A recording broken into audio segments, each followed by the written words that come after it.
ഈശോ മിശിഹായ്ക്ക് സ്തുതിയായിരിക്കട്ടെ.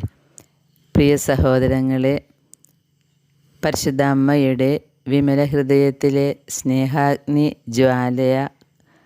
ജ്വാലയെക്കുറിച്ചുള്ള വെളിപ്പെടുത്തലുകൾ ലഭിച്ച എലിസബത്ത് സാൻഡോയുടെ ഡയറിയാണ് നമ്മൾ വായിച്ചുകൊണ്ടിരിക്കുന്നത്. ഈ ഡയറിയുടെ പ്രത്യേകത, ഇത് വായിച്ച് ധ്യാനിച്ചാലുണ്ടല്ലോ അത് മതി ജീവിതം ക്രമീകരിക്കാൻ. ഇതിൽ പറയുന്ന കാര്യങ്ങൾ നമ്മൾ ചെയ്യുകയാണെങ്കിൽ സ്വർഗം ഉറപ്പാണ്. അത് വളരെ ലളിതമായ രീതിയിൽ പറയുന്നത് കൊണ്ടാണ് ഇങ്ങനെ പറയുന്നത്. മറ്റെല്ലാ വിശുദ്ധരോടും വിശുദ്ധ ഗ്രന്ഥത്തിലും പരിശുദ്ധ അമ്മയും പറയുന്നതൊക്കെ ഒരേ കാര്യമാണ് എങ്കിലും ചില വ്യക്തികൾക്ക് വളരെ ലളിതമായിട്ട് കാര്യങ്ങൾ വെളിപ്പെടുത്തി കൊടുക്കുമ്പോൾ നമുക്ക് തോന്നും അത് നമുക്കായിട്ടാണ്. കാരണം നമ്മളും അത്രമാത്രം അങ്ങോട്ട് ഉയർന്ന് ചിന്തിക്കുന്നവരല്ലല്ലോ, ഉയർന്ന് പ്രവർത്തിക്കാനും പറ്റാത്തവരല്ലേ, വിശുദ്ധ ഗണത്തിൽ പെട്ട ആളുകൾ ഒന്നുമല്ലല്ലോ. നമ്മളെല്ലാവരും വിശുദ്ധരാവാൻ വിളിക്കപ്പെട്ടവരാണ് എങ്കിലും നമ്മൾ ശ്രമിച്ചുകൊണ്ടിരിക്കുകയല്ലേ. പാപികളല്ലേ, നികൃഷ്ട പാപികളാണ് നമ്മൾ, എപ്പോഴും പാപത്തിലേക്ക് ചായ്വുള്ളവർ. നമ്മുടെ കൊച്ചു കൊച്ചു കാര്യങ്ങൾ, നമ്മുടെ കൊച്ചു കൊച്ചു അവസ്ഥകൾ വളരെ വ്യക്തമായിട്ട് നമുക്ക് മനസ്സിലാക്കി തരുന്നതും എന്താണ് ചെയ്യേണ്ടത്, എങ്ങനെയാണ് ചിന്തിക്കേണ്ടത് എന്നൊക്കെ ഈ ഡയറിയിലൂടെ വളരെ ലളിതമായിട്ട് മനസ്സിലാക്കാൻ പറ്റുന്നുണ്ട്. അതുകൊണ്ടാണ് ഇത് വായിച്ച് ഇതുപോലെ ജീവിതം ക്രമീകരിച്ചാൽ സ്വർഗം കിട്ടും എന്ന് ഞാൻ പറഞ്ഞത്. വചനം പാലിക്കുക എന്നതാണ് സ്വർഗം കിട്ടാനുള്ള മാർഗം. അത് പാലിക്കാനുള്ള കുറുക്കു വഴികളാണ് ഈ വെളിപാടുകളൊക്കെ. നമ്മൾ എലിസബത്ത് സാൻഡോയുടെ ഡയറിയിൽ ചെയ്യേണ്ട കാര്യങ്ങൾ എന്ന് പറഞ്ഞ് വായിക്കുമ്പോൾ അത് നമ്പറിട്ട് ഞാൻ വായിക്കുന്നുണ്ട്. കാരണം ഞാനും അത് നമ്പറിട്ട് വെച്ചിരിക്കുകയാണ്. അപ്പോൾ ഇടയ്ക്ക് എടുത്ത് നോക്കാലോ. അതിലൊന്നാമത്തെ നമ്മൾ വായിച്ചത്, എല്ലാ തിങ്കളാഴ്ചകളിലും സഹനജീവിതം നയിക്കുന്ന പുരോഹിതാത്മാക്കൾക്ക് വേണ്ടി ഒരു ജാഗരണ പ്രാർത്ഥന നടത്തുവാൻ ആവശ്യപ്പെട്ടു എന്നതാണ്. ഇതൊക്കെ നമ്മുടെ പരിമിതികൾക്കുള്ളിൽ നിന്ന് ചെയ്താൽ മതി കേട്ടോ. എങ്കിലും എലിസബത്തിനോട് ഈശോ പറഞ്ഞ കാര്യങ്ങൾ ഞാൻ നമ്പറിട്ട് വെച്ചു എന്നേ ഉള്ളൂ. രണ്ടാമത്തെ കാര്യം പറഞ്ഞത്, നീ ആർക്കൊക്കെ വേണ്ടി പ്രാർത്ഥിക്കുന്നുവോ, ത്യാഗങ്ങൾ അനുഷ്ഠിക്കുന്നുവോ, അവർക്കെല്ലാം യേശുവിൻ്റെ സാന്നിധ്യം കിട്ടാൻ പ്രാർത്ഥിക്കണം. അതുപോലെ എന്നോട് ക്ഷമിക്കണമേ, എൻ്റെ ഈശോയെ ഞാൻ എത്ര സ്വാർത്ഥമതിയാണെന്ന് കണ്ടാലും എന്ന് പറയണം. നമ്മളോട് ക്ഷമിക്കാനും നമ്മുടെ പാപങ്ങൾക്ക് പരിഹാരമാണല്ലോ അവസാന കാലത്ത് ഈശോ ആഗ്രഹിക്കുന്നത്. അതുപോലെ മൂന്നാമത്തെ കാര്യമായിട്ട് നമ്മൾ എഴുതി വെച്ചത്, ഈശോ പറഞ്ഞു, എൻ്റെ കുഞ്ഞെ, നീ നിന്നെ തന്നെ പരിത്യജിക്കുക. ഓരോ നിമിഷവും നീ എന്നോട് ഐക്യപ്പെട്ട് ജീവിച്ചാൽ മാത്രമേ എൻ്റെ രക്ഷാകര ദൗത്യത്തിൻ്റെ ഭാഗമായിട്ട് തീരാൻ നിനക്ക് സാധിക്കുകയുള്ളൂ. മൂന്നാമത്തെ കാര്യം, എൻ്റെ കുഞ്ഞെ, നീ നിന്നെ തന്നെ പരിത്യജിക്കുക, നിൻ്റെ ആഗ്രഹങ്ങളൊക്കെ പരിത്യജിക്കണം എന്നതാണ്. നാലാമത്തെ കാര്യം പറഞ്ഞു, നീ നിൻ്റെ സ്വഹിതം ത്യജിക്കുന്നത് പിതാവിന് കാഴ്ചവെക്കുകയും നിരന്തരമായി പ്രാർത്ഥിക്കുകയും ചെയ്തുകൊണ്ട് എനിക്കായി സമർപ്പിക്കപ്പെട്ടവർ ഈ ലോകത്തിന് വേണ്ടി ജീവിക്കുകയും രക്ഷാകര ദൗത്യത്തിൽ പങ്കെടുക്കാതിരിക്കുകയും ചെയ്യുന്നതിന് പരിഹാരം ചെയ്യണം. നമ്മുടെ സ്വന്തം ഇഷ്ടം ത്യജിക്കുന്നത് പിതാവിന് കാഴ്ചവെക്കേണ്ടത് എങ്ങനെയാണെന്നോ, പിതാവിനനുസരിക്കാതെ, ഈശോയുടെ ഹിതം അനുസരിക്കാതെ ജീവിക്കുന്നവരുടെ പാപത്തിന് പരിഹാരമായിട്ട് അങ്ങനെ കാഴ്ചവെക്കുകയും വേണം. അപ്പോൾ സ്വന്തം ഹിതം ത്യജിക്കണം. 5, അത് കാഴ്ചവെക്കണം പരിഹാരമായിട്ട്. ആരുടെ പരിഹാരമാണെന്ന് വായിച്ചു കേട്ടല്ലോ. അങ്ങനെ നിൻ്റെയും അവരുടെയും പാപങ്ങൾക്ക് നീ പരിഹാരമനുഷ്ഠിക്കണം. അപ്പോൾ പാപങ്ങൾക്ക് പരിഹാരം, യഥാർത്ഥ പരിഹാരം എന്താണ്? നമ്മുടെ ഹിതം വേണ്ട എന്ന് വയ്ക്കുക. എല്ലാ കാര്യത്തിലും സ്വഹിതം വേണ്ട, അങ്ങനെ വയ്ക്കുന്നതാണ് ഏറ്റവും നല്ല പരിഹാരം.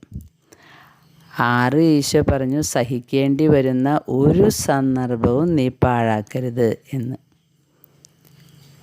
ഈശോ പറയാണ് നീ പരിധി വെച്ച് സഹിക്കാൻ നിൽക്കരുത്. അങ്ങനെ നിൽക്കുമ്പോൾ നിനക്ക് എന്നോടുള്ള സ്നേഹം കുറഞ്ഞു പോയെന്ന് എനിക്ക് തോന്നും.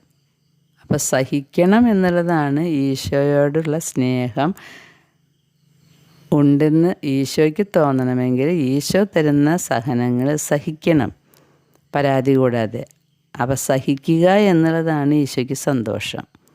ഈശോ സഹിച്ചിട്ടല്ലേ പാടുവീടുകൾ സഹിച്ചിട്ടല്ലേ രക്ഷാകര കർമ്മം പൂർത്തിയാക്കിയേ. അപ്പോൾ ഈശോ ആഗ്രഹിക്കുന്നത് സഹിക്കേണ്ടി വരുന്നൊരു സന്ദർഭം നീ പാഴാക്കരുത്. അത് നീ ഒഴിഞ്ഞു മാറുമ്പോൾ നിനക്ക് എന്നോടുള്ള സ്നേഹം കുറഞ്ഞു പോയി എന്നാണ് ഞാൻ വിചാരിക്കുക. അപ്പോൾ ഈശോയോടുള്ള സ്നേഹം ഉണ്ട് എന്ന് ഈശോയ്ക്ക് മനസ്സിലാക്കി കൊടുക്കണമെങ്കിൽ നമ്മൾ ചെയ്യേണ്ട ഏറ്റവും വലിയ കാര്യം ജീവിതത്തിലുണ്ടാകുന്ന അനുദിന ജീവിതത്തിലെ എല്ലാ കുരിശുകളും സന്തോഷത്തോടെ സഹിക്കണം. കാരണം അത് ഈശോയാണ് തരുന്നത്.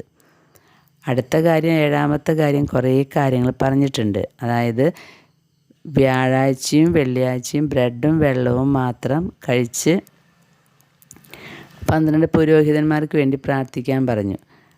അതിൻ്റെ അർത്ഥം 4 മണിക്കൂർ വീതം അവിടെ പറഞ്ഞു നീ എൻ്റെ മുമ്പിൽ ചെലവഴിക്കണം, എനിക്കെതിരെ ചെയ്യുന്ന തിന്മകൾക്ക് പരിഹാരം അനുഷ്ഠിക്കണം. അപ്പോൾ വ്യാഴവും വെള്ളിയാണ് അതിന് തിരഞ്ഞെടുത്തിരിക്കുന്നത്. ഈ വ്യാഴാഴ്ച എലിസബത്തിനോട് പറയുന്നുണ്ട് ദിവ്യകാരുണ്യത്തിനെതിരെ ചെയ്യുന്ന നിന്ന അപമാനങ്ങൾക്ക് പരിഹാരമായിട്ട് വ്യാഴാഴ്ച ദിവസത്തിലത്തെ സഹനങ്ങളൊക്കെ കാഴ്ചവെക്കാൻ. അപ്പോൾ ഇവിടെ ഈശോ പറഞ്ഞു വ്യാഴവും വെള്ളിയും ബ്രെഡും വെള്ളവും കഴിച്ച് ആരൊക്കെ ദൈവത്തെ വിഷമിപ്പിക്കുന്നുണ്ടോ, തിന്മകൾ ചെയ്യുന്നുണ്ടോ അതിൻ്റെ പരിഹാരമായിട്ട് ആശ്വസിപ്പിക്കാൻ ഈശോയെ. അപ്പം നമ്മുടെ സഹനങ്ങൾ, നമ്മുടെ ഉപവാസം, നമ്മുടെ ത്യാഗപ്രവൃത്തികളൊക്കെയാണ് ഈശോയെ ആശ്വസിപ്പിക്കുക. അതിലേറ്റവും ഇഷ്ടമുള്ള കാര്യം ഈശോയുടെ പീഡാസഹനങ്ങളെക്കുറിച്ച് ധ്യാനിക്കലാണ്. എന്നിട്ട് പറയാണ് വെള്ളിയാഴ്ച ഉച്ച മുതൽ 3 മണി വരെ ലോകത്തിൻ്റെ പാപങ്ങൾക്ക് പരിഹാരമായിട്ട് അർപ്പിക്കപ്പെട്ട എൻ്റെ ശരീരത്തെയും രക്തത്തെയും ഓർത്ത് ആരാധിക്കാൻ. അപ്പോൾ വെള്ളിയാഴ്ചകളിലെ ഈ ആരാധനയ്ക്ക് വലിയ പ്രത്യേകതയുണ്ട്. അതുപോലെ വ്യാഴാഴ്ചത്തെ സഹനങ്ങൾ. കാരണം വ്യാഴാഴ്ചയാണല്ലോ പരിശുദ്ധ കുർബാന സ്ഥാപിച്ചത്, വെള്ളിയാഴ്ചയാണല്ലോ ഈശോ കുർബാനയായി മാറിയത്. ഇങ്ങനെ വ്യാഴാഴ്ചയും വെള്ളിയാഴ്ചയും ചെയ്യുന്നത് കൃപയുടെ ഉറവിടം തുറക്കപ്പെടാനുള്ള ഒരു വലിയ ഉപാധിയാണെന്നാണ് പറയുന്നത്. പ്രത്യേകിച്ച് വെള്ളിയാഴ്ചകളിൽ ഈശോ പറഞ്ഞു എൻ്റെ ശരീരം കുരിശിൽ നിന്ന് ഇറക്കപ്പെട്ട സമയം വരെ നീ ഉപവസിക്കണമെന്ന്. ഇത് കേൾക്കുമ്പോൾ രോഗികളും ഗർഭിണികളും ഒന്നും അങ്ങനെ ചെയ്യണം എന്നല്ല ഉദ്ദേശിക്കുന്നത് കേട്ടോ. നമ്മൾ നമ്മുടെ അവസ്ഥയ്ക്കനുസരിച്ച് ഇത് വായിച്ച് കാര്യങ്ങൾ ചെയ്യുക. എല്ലാത്തിനും ഉപരി സഹനം ഏറ്റെടുക്കണമെന്നാണ്. അതുപോലെ സ്വന്തം ഇഷ്ടം പരിത്യജിക്കണം. ഇപ്പം നമുക്കൊരാളെ കുറിച്ച് വിധിച്ച് സംസാരിക്കാനാണ് ഇഷ്ടം തോന്നണമെങ്കിൽ നമ്മുടെ ഇഷ്ടം മാറ്റിവെക്കണം. അത് ഈശോയ്ക്ക് ഇഷ്ടമല്ല. അങ്ങനെയാണ് സ്വന്തം ഇഷ്ടം പരിത്യജിക്കുക എന്ന് പറയുന്നത്.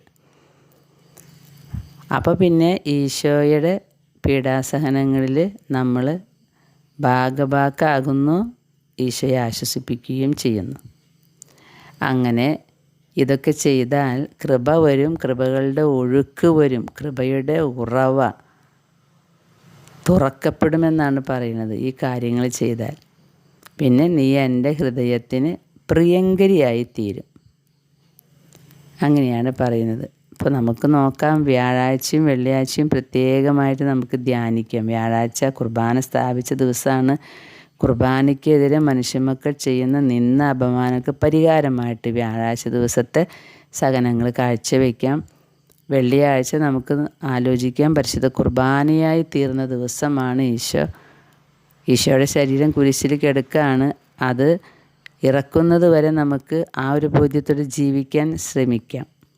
പക്ഷെ നമുക്ക് പറ്റുമോ അതിന്? ജീവിതത്തിൽ ഇങ്ങനെ തിരക്കല്ലേ, ജോലി തന്നെ ജോലി, പ്രശ്നങ്ങൾ തന്നെ പ്രശ്നങ്ങൾ. അങ്ങനെ വരുമ്പോൾ പരിശുദ്ധ അമ്മയുടെ അടുത്തേക്ക് വന്നാൽ മതിയെന്നാണ് ഈശോ പറയണേ എലിസബത്ത് സാൻഡയോട്. അമ്മ ശരിയാക്കി തരുമെന്ന്. അതന്നെ രക്ഷയുള്ളൂ. അമ്മയുടെ അടുത്ത് പോവാം. എൻ്റെ അമ്മ ഈ ഒടുക്കത്തെ തിരക്കും ജോലി ഭാരമാണ്, ഞങ്ങൾ എന്താ ചെയ്യുക എന്ന് ചോദിക്കുകയെ. അപ്പം അമ്മ ശരിയാക്കി തരും നമ്മുടെ കാര്യങ്ങൾ.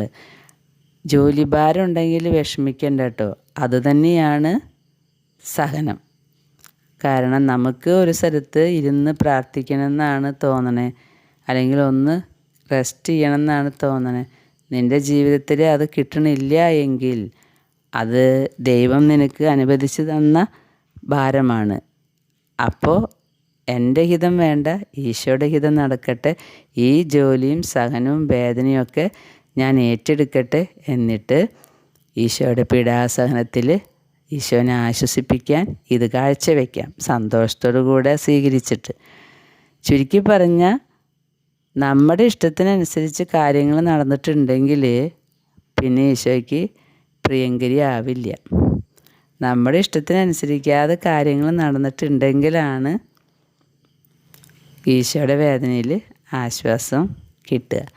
അങ്ങനെ നോക്കുമ്പോൾ നിനക്ക് നിൻ്റെ ജീവിത പങ്കാളിയിൽ നിന്ന് സ്നേഹമൊന്നും കിട്ടിയിട്ടില്ലെങ്കിൽ ആ ഒരു വേദനയാണ് ഈശോയ്ക്ക് കാഴ്ചവെക്കാനുള്ളത്.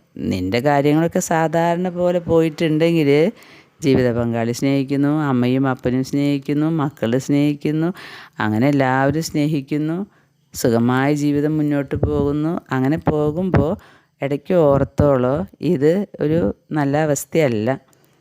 എനിക്ക് എന്തെങ്കിലും സഹനം ഉണ്ടാവണം ഇവിടെ ശുദ്ധീകരണ സ്ഥലത്തുനിന്ന് വേഗം കയറിപ്പോണെങ്കിൽ. അതുപോലെ ഈശോയെ ആശ്വസിപ്പിക്കണമെങ്കിൽ, നമ്മുടെ പാപങ്ങൾക്ക് പരിഹാരമാകണമെങ്കിൽ സഹനം വേണം, നിർബന്ധമാണ്. സഹനം ഇല്ലാതെ പാപപരിഹാരം നടക്കില്ല. അതുകൊണ്ടാണ് വചനം എഴുതി വെച്ചത്, നീ നിൻ്റെ അനുദിന ജീവിതത്തിൽ കുരിശെടുത്ത് എൻ്റെ പിന്നാലെ വാ, എന്നാലേ നീ എൻ്റെ ശിഷ്യനായിരിക്കാൻ യോഗ്യതയുള്ളൂ. 7 കാര്യങ്ങൾ ഞാനൊന്ന് ഓർമ്മപ്പെടുത്തിയതാണ്. കഴിഞ്ഞ ഡയറിയിൽ ഞാൻ വായിച്ചിട്ടുള്ള 7 കാര്യങ്ങളാണ് നമ്മളിവിടെ ഓർമ്മപ്പെടുത്തിയെടുത്തത്. അത് ഓർമ്മപ്പെടുത്തിയത് അടുത്ത നമ്പറുകളിട്ട് നിങ്ങൾ എഴുതി വെച്ചോട്ടെ എന്ന് വിചാരിച്ചിട്ടാണ് കേട്ടോ. ഇന്ന് വായിച്ചു തുടങ്ങാം ഡയറി. നീ എനിക്ക് വേണ്ടി ഇത് ചെയ്യുക കുഞ്ഞെ, അവിടുന്ന് എന്നോട് വീണ്ടും അഭ്യർത്ഥിച്ചു. നിനക്ക് പലവിധ പ്രലോഭനങ്ങളും അനുഭവങ്ങളും ഒക്കെ ഉണ്ടാകും. നീ ഭയപ്പെടരുത്, എൻ്റെ കരുണ നിന്നോട് കൂടെ ഉണ്ടായിരിക്കും. എന്നിൽ നീ പൂർണ്ണമായി വിശ്വസിക്കുക. എൻ്റെ ഹൃദയത്തിലേക്കുള്ള താക്കോലാണ് വിശ്വാസം.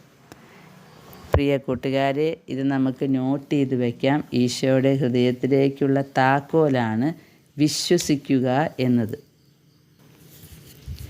ഓ ആത്മാക്കളെ, നിങ്ങൾക്കായുള്ള എൻ്റെ ദാഹം നിങ്ങൾ അനുഭവിച്ചിരുന്നെങ്കിൽ, എൻ്റെ സ്നേഹം തിരിച്ചറിയാത്തവർക്ക് വേണ്ടി നീ പരിഹാരങ്ങൾ അനുഷ്ഠിക്കുകയും നിൻ്റെ പാപങ്ങളെപ്പറ്റി ആഴമായി പശ്ചാത്തപിക്കുകയും വേണം. 8ാമത്തെ നമ്പറാണിത്. എൻ്റെ സ്നേഹം തിരിച്ചറിയാത്തവർക്ക് വേണ്ടി. ദൈവം നമ്മളെ എന്തുമാത്രം സ്നേഹിക്കുന്നുണ്ടെന്നോ, പിതാവായ ദൈവത്തിൻ്റെ സ്നേഹം നമുക്ക് വർണ്ണിക്കാൻ പറ്റില്ല. ഈശോയ്ക്ക് നമ്മളോടുള്ള സ്നേഹമോ കൂടെ വസിക്കുന്ന പരിശുദ്ധാരൂപിയോ, ഈ സ്നേഹമൊന്നും നമുക്ക് തിരിച്ചറിയാതെ പോകുന്ന വ്യക്തികൾ അനേകമുണ്ട്. അതുകൊണ്ടാണല്ലോ ഇതുപോലെയുള്ള പാപാവസ്ഥകളിലേക്കും ഒരു നിമിഷം കൊണ്ട് പ്രേമനൈരാശ്യമോ അല്ലെങ്കിൽ പൈസ ഇടപാടോ ഒക്കെ ഉണ്ടാകുമ്പോൾ കെട്ടിത്തൂങ്ങി അങ്ങ് ആത്മഹത്യ ചെയ്യും. ആത്മഹത്യ ചെയ്യിക്കുകയാണ് പിശാച് അവരെ കൊണ്ട്. അല്ലെങ്കിൽ പെട്ടെന്ന് ദേഷ്യം വന്ന് കൊലപാതകങ്ങൾ ചെയ്യുന്നു. ഇതെല്ലാം സാത്താൻ വേര് പിടിച്ചതിൻ്റെ ഒരു അടയാളമാണ്. അപ്പോൾ എന്തുകൊണ്ടാണ് ഇങ്ങനെ ഉണ്ടാകുന്നത്? പിതാവായ ദൈവം നമ്മെ സ്നേഹിക്കുന്നുണ്ട്. ഈശോയുടെ സ്നേഹം തിരിച്ചറിയുന്നില്ല. അത് തിരിച്ചറിയാതിരിക്കാൻ സാത്താൻ മനുഷ്യമക്കളെ ബന്ധിച്ചിട്ടിരിക്കുക. നിൻ്റെ ഗതി ഇങ്ങനെയായില്ലേ, നിനക്ക് ഇങ്ങനെയല്ലേ, നീ ഇനി ചത്ത് കളഞ്ഞു, അതാ നല്ലത്, ഇങ്ങനെ പറഞ്ഞ് ദൈവം നമ്മളെ സ്നേഹിക്കുന്നുണ്ട് എന്നുള്ള ബോധ്യം എടുത്തു മാറ്റുന്നതാണ് ഇതിൻ്റെ ഏറ്റവും വലിയ തന്ത്രം. എത്ര രോഗാവസ്ഥയായാലും, ആരൊക്കെ നമ്മെ ഉപേക്ഷിച്ചാൽ, എന്തൊക്കെ പ്രതിസന്ധി വന്നാലും എൻ്റെ ദൈവം എൻ്റെ കൂടെയുണ്ട്, എൻ്റെ ഈശോ എന്നെ സ്നേഹിക്കുന്നുണ്ട്, എൻ്റെ പരിശുദ്ധാത്മാവ് എൻ്റെ കൂടെയുണ്ട്, ഞാൻ സ്വയം അങ്ങനെ പട്ടിണി കിടന്ന് മരിക്കണമെങ്കിൽ മരിക്കട്ടെ, രോഗം വന്ന് മരിക്കണമെങ്കിൽ മരിക്കട്ടെ, എല്ലാവരും എന്നെ ഉപേക്ഷിച്ചാലും ഞാൻ മരിക്കുമ്പോൾ സ്വാഭാവികമായി മരിക്കട്ടെ, ഞാൻ എൻ്റെ ഈശോയുടെ സ്നേഹത്തിലാണ് എന്ന ബോധ്യം ഇല്ലാത്തതാണ് സഹോദരങ്ങളെ ഇന്ന് ആത്മഹത്യകളുടെ എണ്ണം കൂടുന്നത്. അതുകൊണ്ട് ഈശോയുടെ സ്നേഹം, ദൈവത്തിൻ്റെ സ്നേഹം തിരിച്ചറിയാത്തവർക്ക് വേണ്ടി എന്ന് പറഞ്ഞ് നമുക്ക് പരിഹാരങ്ങൾ അനുഷ്ഠിക്കാം. നമ്മുടെ പാപങ്ങളെക്കുറിച്ച് പശ്ചാത്തപിക്കുകയും ചെയ്യാം. ഇത്രമാത്രം സ്നേഹിക്കുന്ന ദൈവത്തെ നമ്മൾ എന്തുമാത്രം വേദനിപ്പിക്കുന്നത്. ഈശോയ്ക്ക് ഇഷ്ടമില്ലാത്ത സംസാരവും ചിന്തകളും ദേഷ്യപ്പെടലും ഒക്കെ വന്നു പോയിട്ട് നമുക്ക് മാപ്പ് പറയാം ഈശോയോട്. ദൈവമേ, മനുഷ്യർ ഞങ്ങൾ പാപികൾ, എപ്പോഴും പാപത്തിലേക്ക് ചായ്വുള്ളവർ, ഞങ്ങൾക്ക് ഓരോരോ കാര്യങ്ങൾ കാണുമ്പോൾ പെട്ടെന്ന് ദേഷ്യം വരുന്നുണ്ട് ഈശോയെ. ഇങ്ങനെയൊക്കെയാണ് ഞങ്ങളോട് പൊറുക്കണേ, ഞങ്ങളെ ഈ അവസ്ഥയിൽ നിന്നൊന്ന് മോചിപ്പിക്കണേ തമ്പുരാനെ എന്ന് നമുക്ക് പ്രാർത്ഥിക്കാം. ഈശോ ഇടപെടും. ഈശോയ്ക്ക് നമ്മളോടുള്ള സ്നേഹം അത്രമാത്രമാണ്. അതുകൊണ്ടല്ലേ പിതാവ് പറഞ്ഞു വയ്ക്കുന്നത് പഴയ നിയമത്തിൽ, എഫ്രായിം നീ എൻ്റെ വത്സലപുത്രനാണ്, പൊന്നോമനക്കുട്ടനെന്ന്. നമ്മളെയൊക്കെ നോക്കിയിട്ട് ഓമനക്കുട്ടി ഓമനക്കുട്ട എന്ന് വിളിക്കുന്ന ഒരു ദൈവം നമ്മുടെ പിന്നാലെയുണ്ട്. നമ്മുടെ പിന്നാലെ വന്ന് സ്നേഹിക്കുന്ന ഒരു ദൈവം. അത് മനസ്സിലാക്കാനുള്ള ഹൃദയ തുറവി ഞങ്ങൾക്ക് തരണേ എന്ന് നമുക്ക് പ്രാർത്ഥിക്കാം. ഈ ഡയറി ധ്യാനിച്ച് വായിക്കുമ്പോൾ ശരിക്കും സങ്കടം തോന്നുന്നുണ്ട്. ഈശോ ഇത്രമാത്രം നമ്മളെ സ്നേഹിച്ചിട്ട് നമ്മൾ എന്ത് ഈശോനെ തിരിച്ചറിയാത്ത? എങ്ങനെയാണ് നമ്മൾ പെട്ടെന്ന് ഇങ്ങനെ പാപത്തിൽ വീണ് പോണേ? ചതി, വഞ്ചന, കുലസിത മനോഭാവങ്ങൾ, മറ്റുള്ളവരുടെ തകർച്ചയിൽ സന്തോഷിക്കുക, അവരെ തകർക്കാൻ കൂടോത്രങ്ങൾ ചെയ്യുക, സ്വന്തം മകൻ്റെ മക്കളെയൊക്കെ നശിച്ച് കാണാൻ വേണ്ടി കൂടോത്രം ചെയ്യുന്ന അമ്മമാരുണ്ടെന്ന്. പ്രിയ സഹോദരങ്ങളെ, ലോകം എന്തുമാത്രം പാപത്തിൽ അധപതിച്ചു പോയി. അതുപോലെ മക്കളോടുള്ള വേർതിരിവ്, അതുപോലെ ജീവിത പങ്കാളികളെ വകവരത്തണമെന്ന് ആലോചിച്ചിരിക്കുന്നവർ, എന്തൊക്കെയാണ് സാത്താൻ മനുഷ്യഹൃദയങ്ങളിൽ വിതയ്ക്കുന്നത്. അപ്പോഴൊക്കെ നമ്മെ സ്നേഹിക്കുന്ന ഒരു ദൈവം നമ്മുടെ അടുത്ത് നിന്ന് സങ്കടപ്പെടുകയാണ്, കരയുകയാണെന്നുള്ളത് നമ്മൾ ഓർക്കാറില്ല. നമുക്ക് പ്രാർത്ഥിക്കാം, ദൈവമേ നിൻ്റെ സ്നേഹം ഒന്ന് തിരിച്ചറിയാൻ കഴിഞ്ഞെങ്കിൽ, നീ എപ്പോഴും ഞങ്ങളുടെ കൂടെയുണ്ട് എന്നൊരു ബോധ്യം കിട്ടിയിരുന്നെങ്കിൽ നമ്മുടെ പാപങ്ങൾക്ക് നമുക്ക് പരിഹാരം ചെയ്യാം, ആഴമായി അനുദപിക്കാം. ഈശോ പറയുന്നു, നിൻ്റെ സ്നേഹം കുറയുന്നതായി അനുഭവപ്പെട്ടാൽ ഉടനെ പരിശുദ്ധ അമ്മയുടെ നേർക്ക് തിരിയുക. അവൾ നിൻ്റെ ഹൃദയത്തെ എന്നോടുള്ള ആഴമായ സ്നേഹം കൊണ്ട് നിറയ്ക്കും. അമ്മയാണ് അവസാനത്തെ ആദരവ്. അമ്മയുടെ അടുത്ത് നമ്മൾ ഓടിച്ചെന്നാൽ മതി.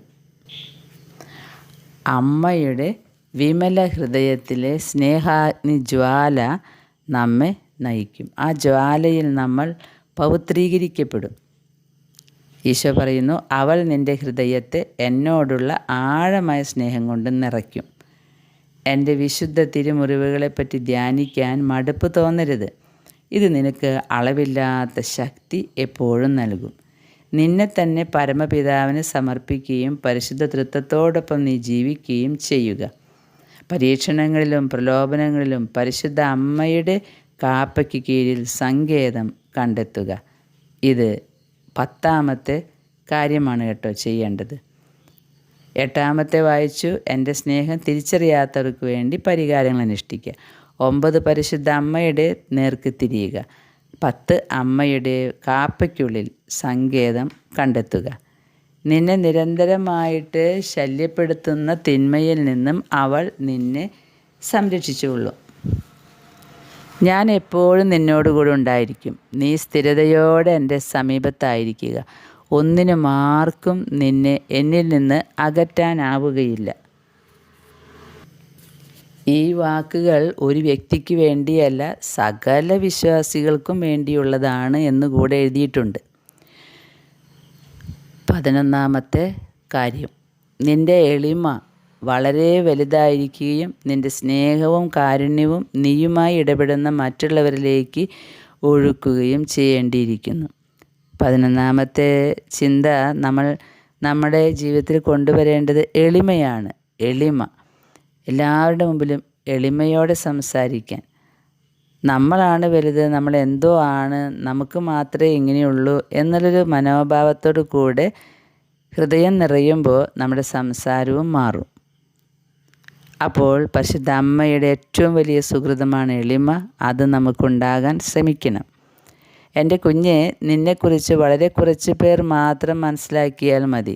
സഹനത്തിലാണ് നിൻ്റെ യോഗ്യത. മറ്റുള്ളവർ നമ്മളെ അറിയണം, മറ്റുള്ളവരും നമ്മളെ മനസ്സിലാക്കണം എന്ന് വാശി പിടിക്കരുത്. പല കാര്യങ്ങളിലും മറ്റുള്ളവരും നമ്മെ മനസ്സിലാക്കി എന്ന് വരില്ല. പെറ്റ അമ്മ പോലും മനസ്സിലാക്കി എന്ന് വരില്ല. എല്ലാവരും നമ്മളെ മനസ്സിലാക്കണമെന്ന് നമുക്ക് നിർബന്ധം വേണ്ട. ഈശോ പറയാണ്, സഹനത്തിലാണ് നിൻ്റെ യോഗ്യത. സഹനമാണ് പ്രത്യേകത, സഹനമാണ് ആവശ്യം. നീ സഹിക്കാൻ തയ്യാറാണോ? പിന്നെ നിന്നെ ആരും മനസ്സിലാക്കിയില്ലെങ്കിലും വേണ്ട. എല്ലാ സഹനങ്ങളും ദൈവത്തിൽ നിന്നാണെന്ന് മനസ്സിലാക്കിയിട്ട് സഹിക്കാൻ പറ്റിയാൽ മതി. പിന്നെ ആരും നമ്മളെ അംഗീകരിക്കൊന്നും വേണ്ട. എന്നോട് ചേർന്ന് സഹനമെല്ലാം എനിക്കായി സമർപ്പിക്കപ്പെട്ട ആത്മാക്കൾക്ക് വേണ്ടി നിത്യപിതാവിന് സമർപ്പിക്കുക. പരിശുദ്ധ അമ്മയോട് നിൻ്റെ സഹോദരങ്ങളുടെ ഭാഷയിൽ സംസാരിച്ചുകൊണ്ട് അവരെ എന്നിലേക്ക് നയിക്കുക. നമ്മുടെ ലക്ഷ്യത്തിലെത്താൻ ത്യാഗം ഒരു നൂൽ നൂൽക്കുന്ന ചക്രം പോലെയാണ്.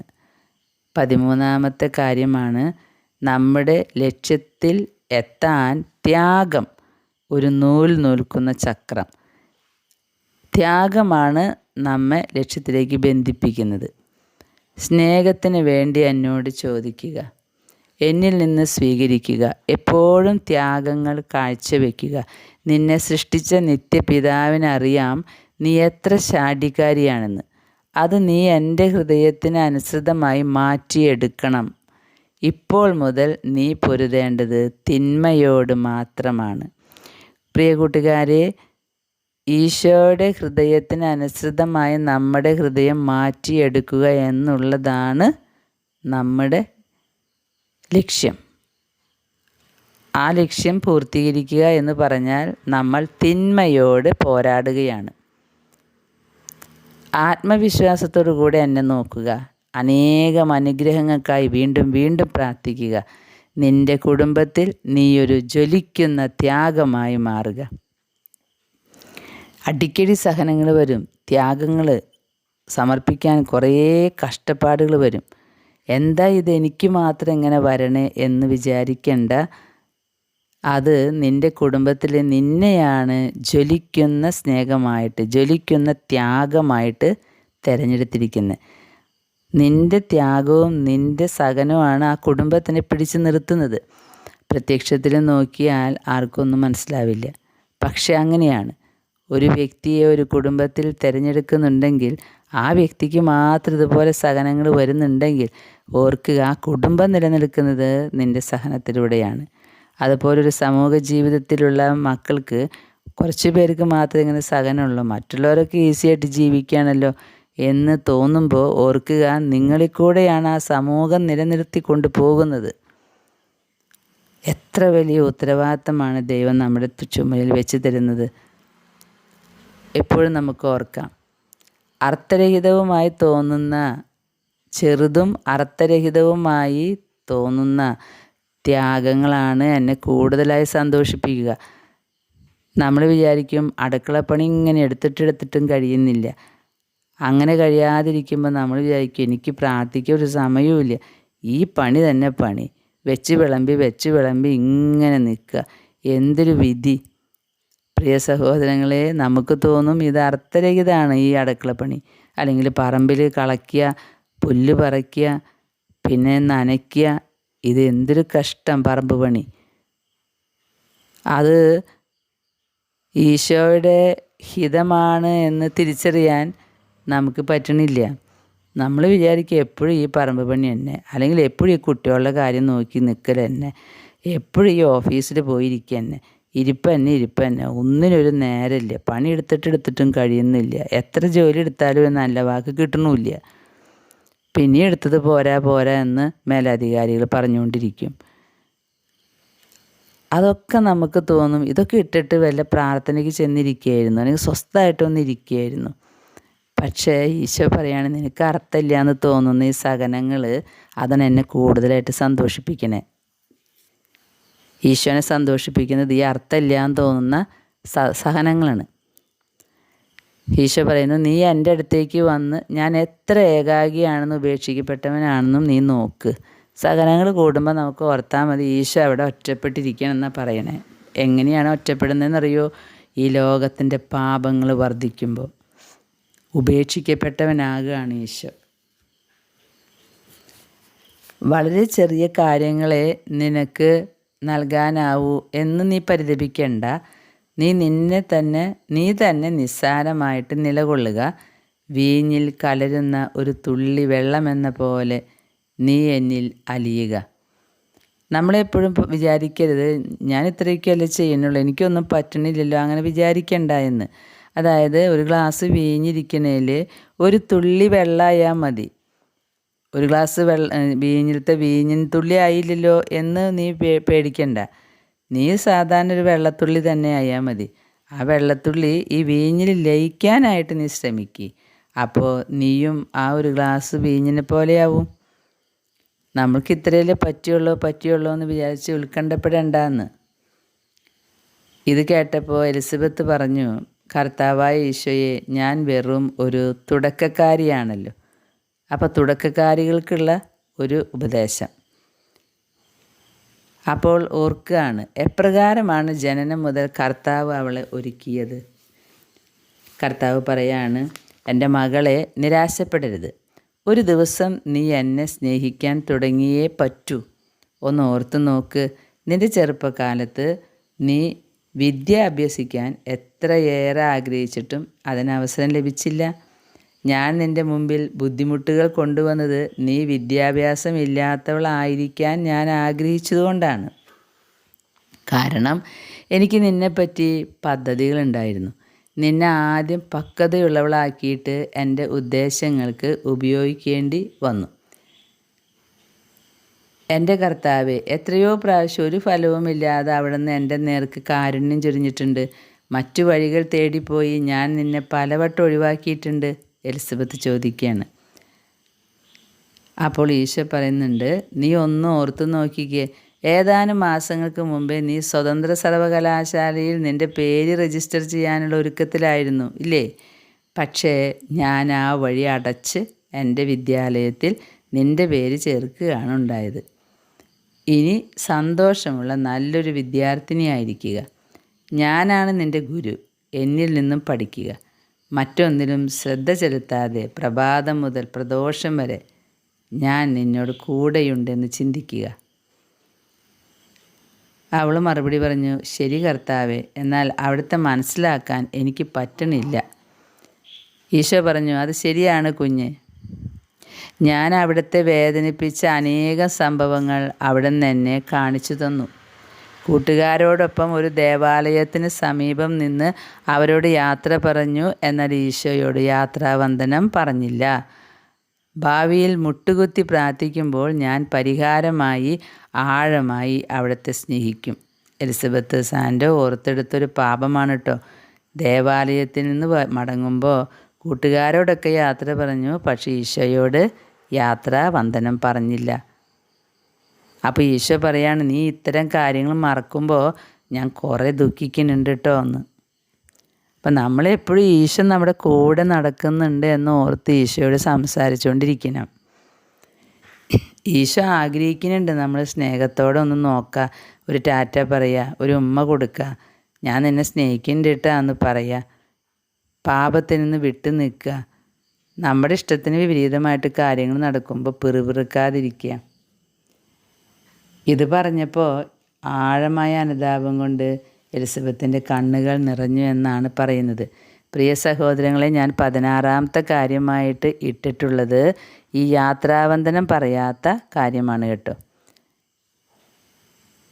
മകളെ, ഞാൻ വീണ്ടും നിന്നോട് പറയുന്നു, നീ മാറ്റത്തിന് വിധേയപ്പെടണം. സ്വർഗരാജ്യം ബലപ്രയോഗത്തിന് വിഷയമായിരിക്കുന്നു. ബലവാന്മാർ അത് പിടിച്ചെടുക്കുന്നു.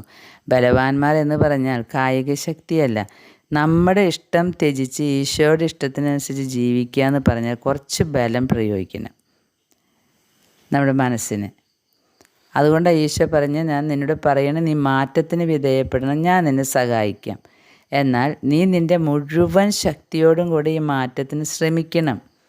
എൻ്റെ അമ്മയുടെ പക്കൽ പോവുക, അവൾ നിന്നെ സഹായിക്കും. അപ്പോൾ എലിസബത്ത് പറയുന്നുണ്ട്, കർത്താവേ, ഞാൻ അമ്മയുടെ പക്കൽ പോകാൻ, ഞാൻ അമ്മേനെ വളരെ സ്നേഹിക്കുന്നുണ്ട് എന്ന്.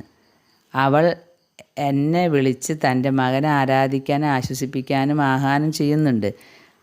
അമ്മയുടെ കണ്ണുനീരണിഞ്ഞ ശബ്ദം എന്നിൽ അഗാധമായ മനപരിവർത്തനം ഉളവാക്കിയിട്ടുണ്ട്, എലിസബത്ത് പറയുകയാണ്. പ്രിയ സഹോദരങ്ങളെ, ഞാനിന്ന് വളരെ കുറച്ച് പേജ് വായിച്ചിട്ടുള്ളൂ. പക്ഷേ ഈ പേജുകൾ നിറയെ നമ്മുടെ ജീവിതം മാറ്റേണ്ടതായിട്ടുള്ള കാര്യമാണ്. അതുകൊണ്ട് തന്നെ ഞാൻ ഒരു കാര്യം ഉറപ്പിച്ചു, ഇത് എൻ്റെ ജീവിതമാണോ എന്ന്. കർത്താവ് പറഞ്ഞല്ലോ എലിസബത്തിനോട്, നീ പഠിക്കാൻ തുടങ്ങിയപ്പോൾ എത്ര ആഗ്രഹിച്ചിട്ട് ഞാൻ നിനക്ക് അവസരം തന്നില്ല എന്ന്. അപ്പോൾ ഈശോയാണ് ഈ വഴികളൊക്കെ അടയ്ക്കണത്. ഞാൻ ഉള്ളിൻ്റെ ഉള്ളിൽ ചിരിച്ചു പോയി കേട്ടോ. ഈ പ്രായത്തിൻ്റെ അവസ്ഥയിലും ഞാൻ എൻ്റെ ബാല്യകാലത്തിലേക്ക് പോകാറുണ്ട്. പഠിച്ച് മിടുക്കിയായിട്ട് കോളേജ് ഫസ്റ്റൊക്കെ ആയിട്ടുള്ള ഞാൻ, എല്ലാ കൂട്ടുകാരും വലിയ ജോലിയിലായിരിക്കുമ്പോൾ, ഇപ്പം എല്ലാവരും റിട്ടയർ ആയിട്ടുണ്ട്. എന്നാലും ഞാൻ ആലോചിക്കും, ഞാൻ ഇത്രയൊക്കെ കഷ്ടപ്പെട്ട് പഠിച്ചിട്ട് ഒന്നും ആയില്ലല്ലോ. എൻ്റെ ജോലികളൊക്കെ കിട്ടിക്കിടന്ന ജോലികളൊക്കെ സ്റ്റേ വന്ന് എനിക്ക് ജോലിക്ക് പോകാൻ പറ്റാത്ത അവസ്ഥയിൽ കാര്യങ്ങളൊക്കെ വന്നില്ലേ. അങ്ങനെ ഞാൻ പലപ്പോഴും ചിന്തിക്കാറുണ്ട്, ഞാൻ എപ്പോഴും ആഗ്രഹിച്ച ഒരു സന്യാസ ജീവിതത്തിലേക്ക് എന്നെ ഈശോ കൊണ്ടുപോയില്ലല്ലോ, എല്ലാ വഴികളും ഈശോ അടച്ചില്ലേ എന്ന് ഞാൻ ചിന്തിക്കാറുണ്ട്. ഞാൻ ഈ പുസ്തകം വായിച്ചപ്പോൾ ശരിക്കും ഞെട്ടിപ്പോയി. കർത്താവ് പറഞ്ഞ ആ വാക്കുണ്ടല്ലോ, ഞാനാണ് നിൻ്റെ വഴികളൊക്കെ അടച്ചതെന്ന്. ദൈവമേ, ഞാൻ ആലോചിക്കുകയാണ്, എന്തിനാണ് ഞാനിങ്ങനെ വിഷമിച്ചത്? ജോലി തന്നില്ല, അല്ലെങ്കിൽ ഞാൻ ഉദ്ദേശിച്ച പോലെ കാര്യങ്ങളൊന്നും നടന്നില്ല. ഞാൻ ഉദ്ദേശിച്ച പോലെ ഒന്നും നടന്നിട്ടില്ല ജീവിതത്തിൽ. ഒക്കെ എൻ്റെ ആഗ്രഹത്തിന് വിപരീതം എന്ന് പറഞ്ഞാൽ ഭയങ്കര വിപരീതങ്ങളാണ് ഈശോ ജീവിതത്തിൽ കൊണ്ടുവന്ന് തന്നിരിക്കുന്നത്. ഇപ്പോഴാണ് എനിക്ക് അതിൻ്റെ പൂർണ്ണമായിട്ടുള്ള ഓരോ കാര്യങ്ങൾ, ഇങ്ങനെയുള്ള ഓരോ വെളിപ്പെടുത്തൽ കിട്ടുമ്പോൾ അത് ആഴത്തിൽ ഹൃദയത്തിന് സ്പർശിക്കും. അങ്ങനെ വരുമ്പോൾ നമ്മുടെ ആന്തരിക മുറിവ് ഇല്ലാതാവും. ഈശോ അത് തന്നില്ല, ഈശോ ഇങ്ങനെയല്ല തന്നേന്നുള്ള ആ ഒരു മുറിവ് നമ്മളിൽ നിന്ന് ഇല്ലായ്മ ചെയ്ത് അത് പോകുമ്പോൾ തന്നെ നമ്മുടെ ഹൃദയം ശുദ്ധമാവും. അപ്പോഴേ ഈശോയ്ക്ക് പറ്റിയ നിലമായിട്ട് മാറുള്ളൂ നമ്മൾ. കർത്താവ് പറയുക, നിൻ്റെ ജീവിതത്തിലത്തെ എല്ലാ വഴികളും അടച്ചത് ഞാനാ എന്ന്. പ്രിയ സഹോദരങ്ങൾ, നിങ്ങളുടെ ജീവിതത്തിലും എന്തെങ്കിലും വഴികളൊക്കെ അടഞ്ഞു പോയിട്ടുണ്ടെങ്കിൽ ഈ ഒരു ചിന്ത, അത് കർത്താവാണ് അടച്ചത്, വേറൊരു പദ്ധതി കർത്താവിന് നമ്മളെക്കുറിച്ചുണ്ട് എന്ന് ചിന്തിക്കാം. ഇന്ന് ഞാനിവിടെ നിർത്തുകയാണ്. ഇന്നത്തേക്ക് ധ്യാനിക്കാൻ കുറേയുണ്ട്. ഈ എണ്ണി നമ്മൾ എഴുതി വെച്ച കാര്യങ്ങൾ നമ്മുടെ ജീവിതത്തിൽ പ്രാവർത്തികമാക്കാനായിട്ട് നമ്മുടെ മനസ്സിനെ മാറ്റത്തിന് വിധേയമാക്കാൻ ശ്രമിക്കാം നമുക്ക്.